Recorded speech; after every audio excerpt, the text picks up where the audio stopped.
देखिए नदीम मलिक साहब, जो राना साहब, मतलब मैं उनके लिए क्या लफ्ज़ इस्तेमाल होगी कि इंसान को थोड़ी सी अगर हया ना हो तो शर्म तो आ जाए कि जो प्राइम मिनिस्टर इनके नवाज शरीफ साहब करके गए हैं, क्या अगर वो काबिलियत है कि उनका बेटा चोरी का पैसा यहाँ डॉलर में कन्वर्ट करता है और यहाँ से टीटी करता है और टीटी करके वापस मंगा के घर खरीद लेता है। साबित नहीं होता, वो भी एक मफरूर है, दोनों बेटे मफरूर है, भागे में आना नहीं चाहते यहाँ। उनकी बेटी बेल पर है, घर दमाद बेल पर है, समदी बेल पर है, भागा हुआ है, मफरूर है डार साहब। अली इमरान शहबाज शरीफ साहब का दामाद भागा हुआ है, उसका फ्रंटमैन पकड़ा गया, 1 अरब रुपए की जायदाद उसने नैब में रिकवर कर ली है।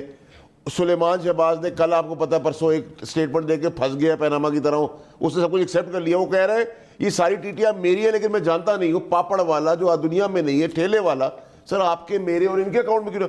उसके बाद इनके पास शर्म, हया और ये फेस है कि ये टीवी पे आते हैं और फिर ये सच्ची बातों की, अच्छाइयों की, इकोनॉमी की बातें करते हो, कहते हैं कि मेरा प्राइम मिनिस्टर इमरान खान ईमानदार है, लेकिन ये वो कह रहे हैं कि ये काबिल नहीं है। तो अगर नवाज शरीफ की काबिलियत और शहबाज शरीफ की काबिलियत ये चोरी, डाका और 30 ट्रिलियन रुपीस तक, डॉलर तक ले जाना था कर्जा, और एक आम आदमी को सड़क पे फेंक देना था, जो आदमी ने टिकट नहीं देखा, कभी पासपोर्ट नहीं बना, जिसका अकाउंट नहीं है, वो यहां से करोड़ों रुपए भेज रहा है पापड़ वाला, और आपने अकाउंट में ले रहे हैं। और नैब इस पे पिछले 35 साल से क्या किया और अदलिया ने इस पे 5 घंटे में इंतजाम अभी तक क्यों नहीं किया?